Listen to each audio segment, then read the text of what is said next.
Hello everyone and welcome to this YouTube. I'm your host, the Doc, the Ghost Net Guy. As promised before, coming soon, a ghost net up on the beach. These derelict gill nets lay abandoned and float endlessly along the beaches of our Northwest. This particular net is sitting in about 30 foot of water at the shallowest side, and it drops into about 60 feet of water, and it's approximately 75, 80, 100 feet long, and it's wrapped around some old drain sewer pipes, and the net itself is no longer fishing.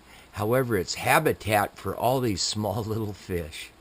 And just to sit back and enjoy them swimming around in the safety of this old net, lots of food for them to eat. The plankton that seems to grow on the webbing of this net is really kind of a good thing for the fish. They're able to chomp down at lunch, and there's a float on top right there, and the line comes down. It's all twisted around. These nets continue to fish at many times, or they become really a good habitat for the smaller fish to hide from predators and to feed on the different crustaceans that live in the webbing. We're looking right now approximately 5, 6 different species of bottom fish, perch. They have sea cucumbers, sea anemones. Some people call them sea flowers. But look at the different life that's growing on this old net. It almost looks like a wall. And it's a super habitat for these fish.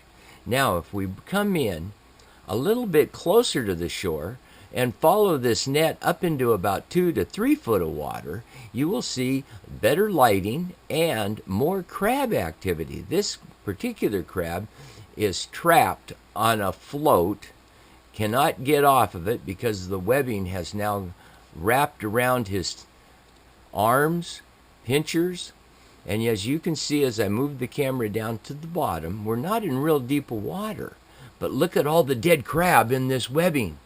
What happens is when the tide comes in, the crabs, they like to move in on that webbing to feed on the dead critters.